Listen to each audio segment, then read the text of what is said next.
Okay, I've been having a little issues with Teams today, so hopefully this is working. And sorry it took me so long. It's been crazy week. So I'm going to do some study guide review with you. I'm going to pull up the ATI book and just kind of go through each chapter. I'm not going to pull up the study guide because it's kind of not really in chronological order. So I'm going to pull up the study guide, or excuse me, the book, and go through that with you and refer you to highlights. Yeah, this meeting, I don't know what happened there, but don't watch that. It froze up on me. Okay. I'm going to pull up my ATI book and scroll down to the newborn stuff.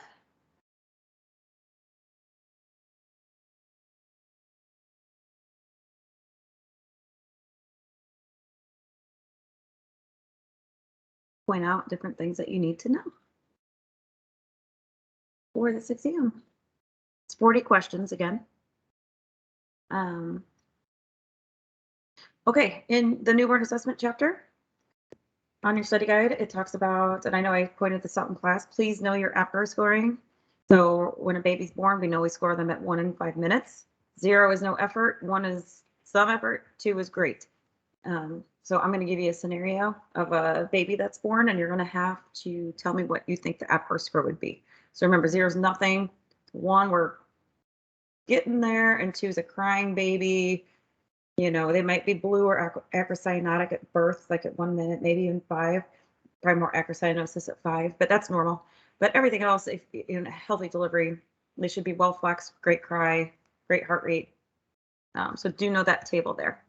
Another thing that I point out in class, please know the Ballard scale. This is premature versus term babies.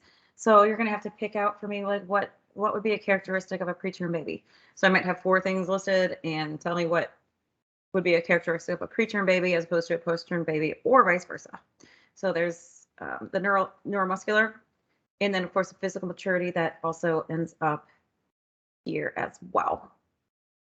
So genitalia, eyes, ears, skin, plantar creases, breast tissue, and then really just their flexion. You do need to know normal vital signs versus abnormal. So respiratory rate, we know for an infant 30 to 60. Heart rate is 110 to 160. Blood pressure 60 to 80 over 40 to 50. And finally, the axillary temperature 97.7 to 99.5. That's really the only way we take temperatures in a newborn. So do know those ranges, please.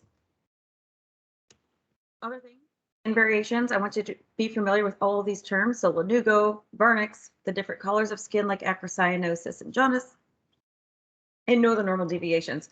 If you have watched my recorded lectures, I do have some pictures on my PowerPoints. I know this book has a couple, like Mongolian spots, stork bites, but be able to speak to all of these Milia Mongolian spots, stork bites, it's easier to say than that. I don't know if I'd even pronounce that correct. The port wine stain and erythema toxicum. So do you know what all of those are as far as skin? And caput versus cephalhematoma. hematoma. Know the difference between the two, and there is a picture down here. Remember, caput crosses the suture line. Think of a cap. It's filled with fluid. Hematoma, filled with blood. Does not cross the suture line. So you can kind of see that right there. So do you know the difference between the two? We know that cephalhematoma is more severe just because it is filled with blood.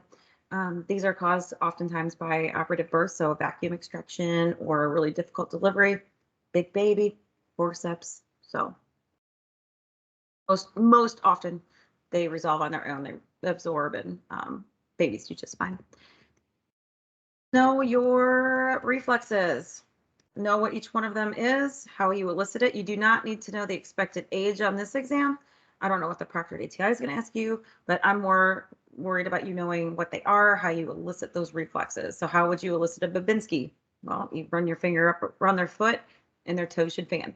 Okay. That would be a negative response. So in an adult, that's normal. That's what we would do, but babies fan their toes. Okay. Those are the major things in that chapter that I want you to know. In the next chapter, nursing care of newborns, How often do we assess vital signs in a newborn? Well, in recovery, it's more often, every 30 times 2, every hour times 2, and then after that, every 8 hours. So every 8 hours is a bare minimum of what we should be assessing a healthy newborn. Do know the periods of reactivity. So you see right here, first period of reactivity, that's where the baby's, when they're first born, those of you that have seen a delivery, that baby's wide awake. That's a great prime time to nurse, bond. A healthy baby gets put skin to skin with the mom, if the mom wishes. As a nurse, when a baby's first delivered, your number one priority is airway, right? Because we all want to hear that first cry. We want to hear that baby cry, because then we're like, okay, everything's great. Because if the baby's breathing, it's a good sign, right? So our number one priority is airway. If the baby's healthy, has flexion, we can put the baby skin to skin with mom. Sometimes to elicit that cry, if you see the first steps of neonatal resuscitation is dry and stimulate that baby. So whether we put it on mom's chest and we dry it and stimulate it, or they lay it on the warmer and we dry and stimulate it, that's the first action after birth. When they cut the cord and they hand you that baby, or they put the baby on mom's chest, you see that nursery nurse, that is the receiver. Watch them if you get to see a delivery, or if you've seen one, you can kind of remember back. The first thing they do is kind of dry and stimulate that baby, kind of by rubbing them with blankets, towel, or the baby blankets. They remove the wet ones, and we want to keep that baby warm, skin to skin with mom, or under that radiant heater. So that first period of reactivity, that baby's wide awake. Let them bond, let the baby nurse. That's prime time, because after that, the baby's going to fall into a deep sleep right here, and they're not going to want to do anything. They had a rough day. It's tough being born, so they're going to be sleepy. And then eventually 2 to 8 hours after birth, they wake back up and start, feeding and all that again. So that first hour is crucial for feedings and bonding. Here is instructions on how to compress the bulb syringe. We talked about that in class. Remember, compress the bulb, mouth first. Don't go straight back down the throat. Go towards the sides of the cheek, right? So kind of turn the baby, suck out the mouth, and then compress the bulb, suck out each nair, okay? All babies and parents should have identification bands. Every time a baby is brought back to the mom's room, we should always compare the mom's band to the baby's band. Make sure we have the right one. I saw a CNA get fired on the spot because she brought a baby to the room. And this was years ago, and not at Unity Point. I won't mention the facility, but she brought the baby to the room. It was the middle of the night, didn't check bands. Mom nursed the baby.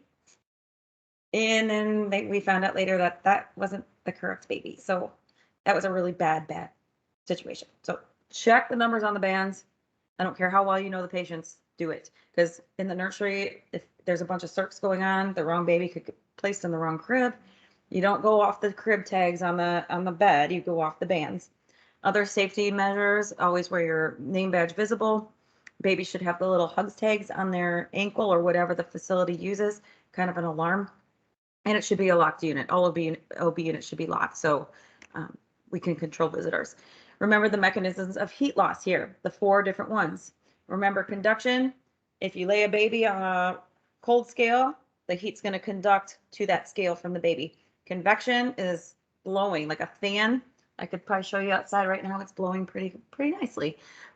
So kind of air convection. Evaporation is self-explanatory. Wet and don't dry the baby. So that's why after delivery, it's really important to dry and stimulate the baby, but dry them. And then of course, radiation. If you put your hand next to a cold window, you can feel that cold, even though we're not touching the window like conduction, you can still feel that radiating, that cold radiating from that window. Remember the importance with bathing, sponge baths only until that cord falls off, which is about 10 days average. Other than that, it's sponge bathing only. You can clean that cord with soap and water, but make sure that you dry it really good, fold the diaper below the cord, and keep that cord clean and dry intermittently. You only need to bathe infants every 2 or 3 days just because their skin can get so dry. Feeding, babies should eat 8 or more in 24, whether they're bottle or breast. Breastfeeding babies may want to eat more frequently. Especially in the beginning, mom produces colostrum, which isn't a lot of volume. They say it's about the size of a baby's fist or like a teaspoon with each feeding. So they may want to eat more frequently. They digest the breast milk very readily, like I said. So it is common for a baby to want to eat more than that, but 8 is the minimum in 24 hours. And that's for a healthy newborn. If they're a preemie or a sick baby, they're not going to want to eat because they're tired. So we're going to have to put them on a schedule. But a healthy, normal newborn, 8 times in 24 hours. So know your feedings. Elimination, wet diapers, 6 is the bare minimum we should have. If it's less than 6, baby's not getting enough to eat. Also, how do you know that a baby's getting enough to eat, especially if they're nursing? Bottles, you can physically see how much they're taking in. Nursing, you can't. So wet diapers, poopy diapers, which on average is 3 to 4 a day. It could be more. We at least want 1 in 24 hours. After the first 1 to 2 days, that meconium kind of passes through that real dark, sticky, tarry stool, and then it'll transition to like a yellow soft stool. But they should have at least 1 bowel movement in 24 hours and at least 6 wet diapers. Another way to tell if baby's eating enough is weight gain. Normally, up to 10% is the maximum a baby should lose. All babies lose weight, but it should not be more than 10% of their body weight. Okay, so if they're gaining adequate weight and have wet and poopy diapers, we're getting enough to eat. Cord care we just talked about here. Watch for, in the first 24 hours, bleeding, and after that, signs of infection, redness around the base of the cord on the skin, drainage, and foul odor to the cord. Your meds after delivery. Erythromycin is for the eyes, prevents infection. Vitamin K is for blood clotting. It's an IM injection. And then your Hep B is your immunization. We'll talk about hypoglycemia in a little bit. So that is that chapter. With nutrition, I just talked to you about how do we know baby's getting enough to eat, weight gain, and diapers, right? Should not lose more than 10% of their body weight.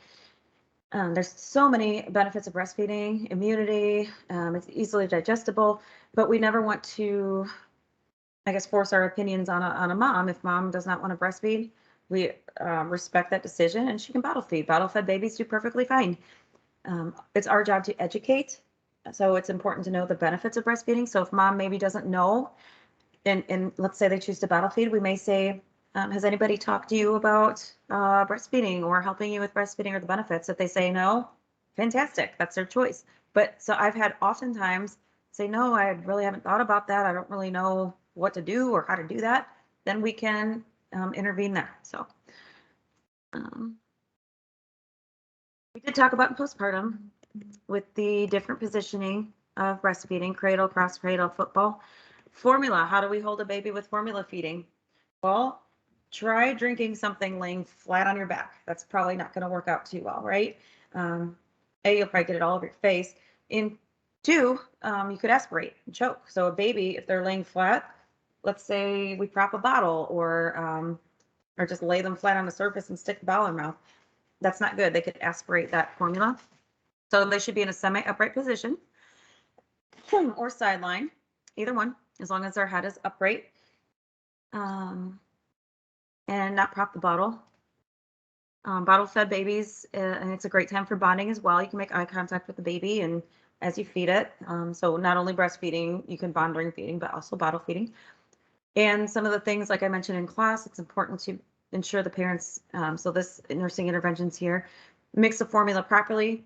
You can use tap water if it's safe, but if it's on like well water, you may want to, if it's not safe drinking water for the baby, you may want to buy the sterile water. Let's see. Storing bottles, as long as the baby hasn't drank out of the bottle, you can store formula if you pre-make it. It's good in the fridge for a week. Let's see. I'm sorry, I was thinking breast milk. Breast milk's good in the fridge for a week, freezer for 6 months, and a deep freezer for a year. Formula is good in the fridge for 48 hours. So backtrack the week thing. Breast milk for a week, 6 months, 1 year. Fridge, freezer on the fridge, deep freezer. Remember, breast milk can stay good at room temperature for 8 hours. Formula, once you prepare it and stick it in the refrigerator, it's good for 48 hours. Remember not to heat up a bottle in the microwave. Use like a bowl of warm water and heat it up that way. Always test the formula temperature or breast milk temperature before you give it to the baby so you don't burn their mouth. Once a baby has drank out of that bottle, get rid of it. So in the hospital, we use the ready to feed little bottles. We shake them up, put the nipple on, If the baby doesn't finish all 2 ounces, get rid of it, okay? Because that bacteria from the baby's mouth can get into the formula.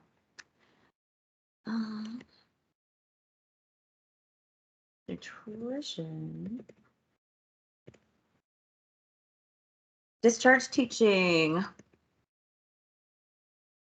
Talked about bathing already, so how we do the sponge baths, when to do the tub baths after the cord falls off, and then if they're a boy, after the circ is healed, which I'll show you in just a minute.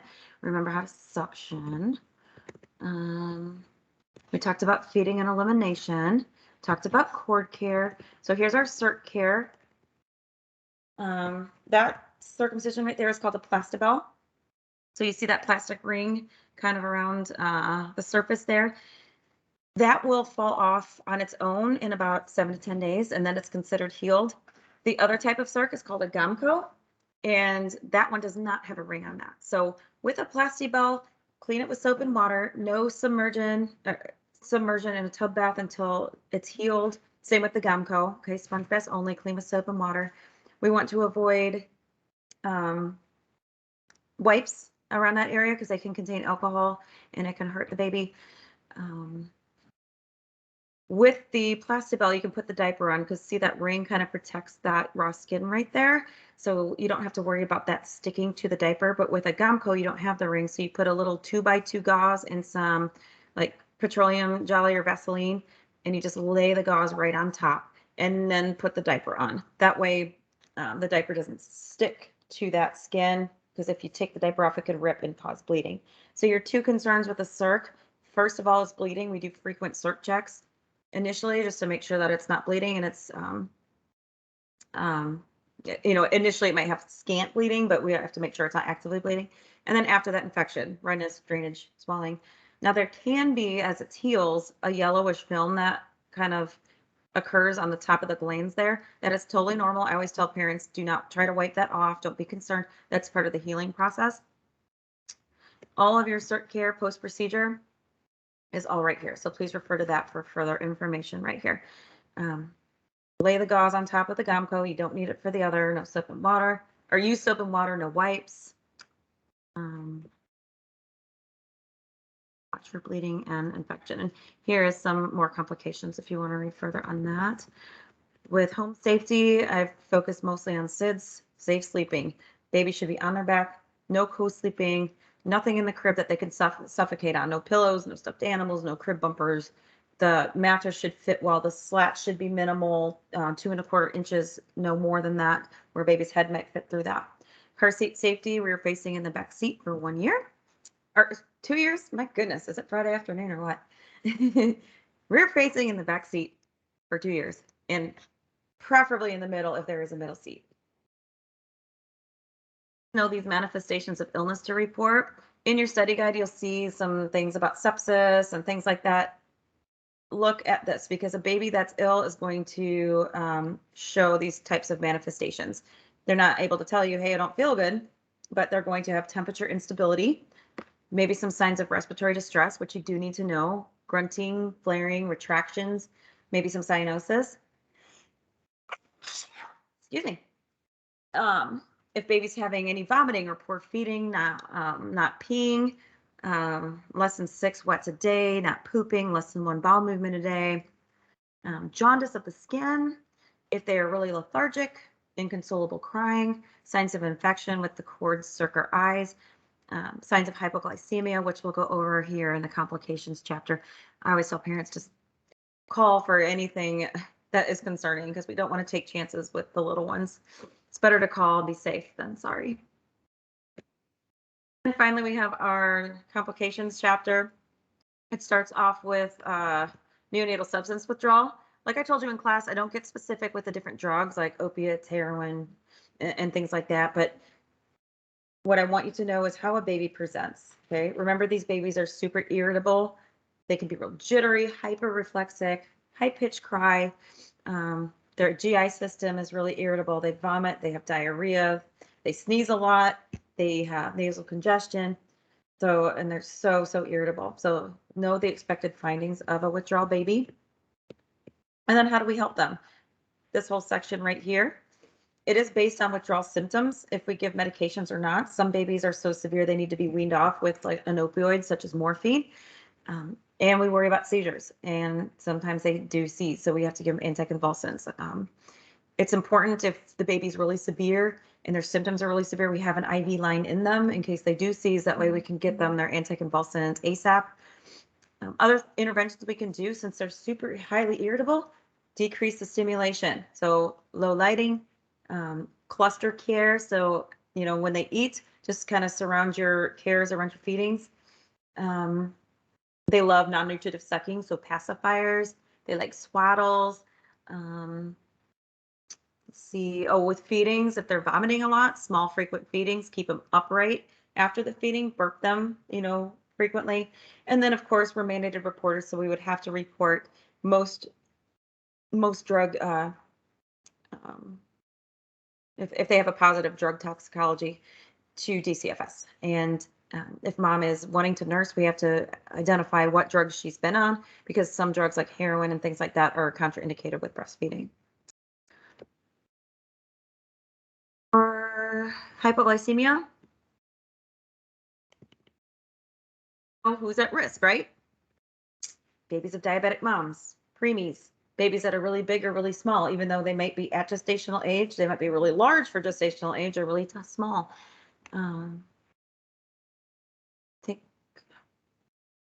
I don't know. I can't remember if this was this group or not. We had a baby that was at term, but it was like 4 pounds. But yeah, that would be an example of SGA, or any stress at birth. Because remember, like I said in class, if a baby's in any kind of distress, respiratory distress, if they have cold stress, that burns energy. So for burning energy, that glucose is going to drop because we don't have enough energy to maintain breathing, temperature, and glucose. So remember, all three of those things can lead to the other. Here's your expected findings. Babies who are hypoglycemic, kind of like if an adult were to not eat for a while, you kind of feel lethargic, a little shaky. So their hands and feet kind of tremor like this. They can have a weak cry, not want to eat, which may further exacerbate the hypoglycemia. And then it can lead to seizures, respiratory distress, hypothermia, and things like that. So know who's at risk, know who to test, and watch for those symptoms. How do you treat hypoglycemia? Feed the baby. So if I was hypoglycemic, let's say you checked my blood sugar and it was in the toilet, you'd be like, oh, get her some orange juice and some crackers, right? So a baby, we're going to want to feed them. So if they're breastfeeding and they're not feeding well, we might need to supplement that with formula. If the baby's not able to eat, let's say they're in respiratory distress and that's why their blood sugar is low, we can't feed a baby who's breathing 100 times a minute because they won't be able to, they'll aspirate. So then we'll have to go to the IV dextrose. So somehow we're getting them some sugar, right? So whether it's feeding or IV dextrose, that's how we treat. Respiratory distress, we talked about the signs and symptoms of. Remember, I talked in class about surfactant. This is given oftentimes to preemies. They lack that surfactant in their lungs. It helps lubricate the lungs. We give it via endotrach. Bronchopulmonary dysplasia is one of the complications that they have. Like I said, their lungs are really stiff. Surfactant helps lubricate the lungs so they can breathe, right? They can move. So it works really effectively, almost immediately. If you've ever seen it given, it's pretty cool. They go from distress to, imagine trying to breathe and somebody's compressing your lungs. It's kind of like, I guess if you could envision trying to breathe and having a really heavy, object sitting on your chest. Then you give them the surfactant, it's like taking that object off your chest, like, oh my goodness, my lungs can move. So do know these complications here, okay? Be familiar with all of them. Respiratory distress obviously is going to be our number one. Lungs are the last thing to develop in a baby, so oftentimes they do have respiratory distress in that bronchopulmonary dysplasia. They have difficulty with eating. Their suck-swallow breathe isn't coordinated, so they can aspirate very easily. They can go apneic. Intraventricular hemorrhage. Their vessels are so small, especially those micro preemies, those really little babies. They can have brain bleeds that can have severe consequences. So if you have a micro preemie delivery or really premature baby in a delivery, the physician is not going to want to use a vacuum or forceps because that can further exacerbate the risk of intraventricular hemorrhage. They can have problems with their eyes, their heart, their gut, and then of course infection, jaundice, hypoglycemia. So just be familiar with these for me. From our previous chapters, we know who's at risk. here. So moms with cervical incontinence, moms with lack of prenatal care, moms who had placenta previa, history of preterm labor, multiple pregnancies. Those are all risks of preterm birth. Okay. Again, know your Ballard. How does a preemie look versus a term baby? Is your SGA and LGA. So these babies aren't preemies. They're, at their gestational age, but they're just too small or too big. So small, maybe there was something wrong with the placenta. Maybe mom had hypertension. Maybe mom was a smoker. Something was causing that baby to not grow properly in utero. Those babies are at risk for some of the same things preemies are, like hypothermia, hypoglycemia. So we're going to definitely want to check that. And then big babies, we know oftentimes that can occur due to maternal diabetes. So they can have, really big babies. So they are also at risk for hypoglycemia. But in addition to that, they're at risk for birth injuries. Remember shoulder dystocia, where the head's delivered and the shoulders are too big to come out. So then we can get into some pretty severe injuries, which I'll show you.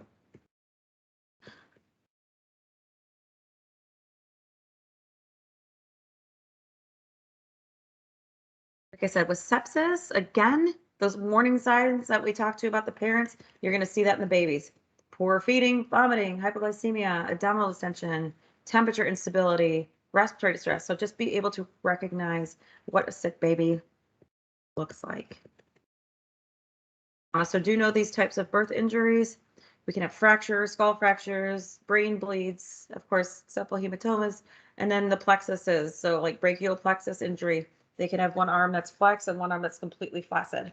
I've seen babies that cry, one side is drooping and the other is crying. They literally look like they've had a stroke. So, and unfortunately, that can be temporary and it can be permanent, which is the unfortunate part. So they can have lots of bruising, petechiae. I've had babies that were, I was primarily a nursery nurse, and I would go to the deliveries, and I literally have received babies that have had so much trauma to their head, they come out seizing, and that's never really a good sign. Remember some of the signs and symptoms of increased intracranial pressure, high-pitched cry, and a bulging fontanelle, right? Remember their fontanelles should be soft and flat. Their fontanelles bulge, and that's always really scary. So know those for me. Finally, jaundice, know the difference between the two, physiologic versus pathologic. Pathologic is more severe. It occurs in the first 24 hours, and it's due to a pathology, so an infection or an AVO incompatibility. Physiologic occurs after 24 hours. It's considered benign, but their levels can get pretty high, so we still treat the same way. It's due mostly to liver immaturity. Babies' livers are immature. They can't filter that or, metabolize that bilirubin, so the bilirubin builds up. When there's a lot of red blood cells, and they lyse, that's what causes that bilirubin. The liver metabolizes them, and then the body excretes them through stool. So physiologic jaundice can be caused by if the baby has a lot of bruising, because there's a lot more red blood cells to break down. It can be caused by prematurity, because that's even more immature of a liver.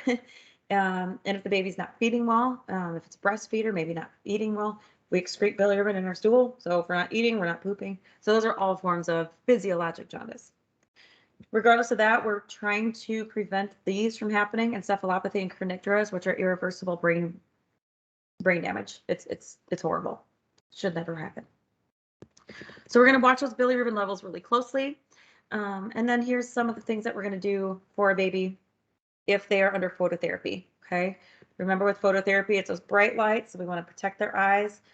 And it can get really warm under there. So some of the things we need to do is make sure we monitor their temperature every couple hours and watch them for signs and symptoms of dehydration. So wet diapers, remember the fontanelles? Again, they can tell you a lot about a baby. And a dehydrated baby, they're going to be sunken.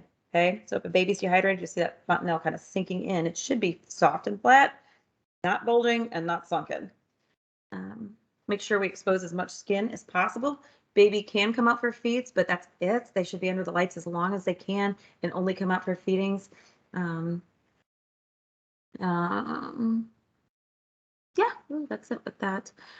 With jaundice, you'll see yellowing of the skin and then also the sclera, especially in darker complected babies.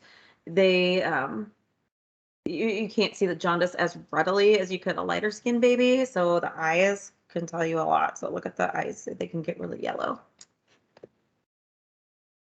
And then with the congenital anomalies, I really don't focus on that too much on my exam because you're going to learn a lot about that in peds. One thing that is on my study guide is the Ordolani sign, and what that is testing for is the congenital hip dysplasia. So congenital hip dysplasia is where the ball and socket are displaced, and it's congenital. It's not a birth injury or anything like that. It is treated with, you'll learn this in peds, a Pavlik harness, where they have to wear this like basically harness. It's quite the contraption. But how do you check for that? If I had a baby or a doll, I'd show you. But basically, they kind of hyper or extend out the thigh, like you grab the knee and extend it out, like kind of externally rotate the hip. And if a positive sign of that would be feeling a click or a clunk or hearing one, that could indicate the hip dysplasia. So that's what Ordolani sign is. So good luck studying, and I will see you all bright and early tomorrow morning. If you have any questions in the meantime, please reach out. Sorry, it's Friday afternoon and I'm just now getting around to this, but it's been a long week of lots and lots of meetings. So it's been busy, but I hope this is helpful. And I will see you all tomorrow. If you're at OSF, then I'll see you for exam time. It's going to be the same protocol as last week. So bye-bye.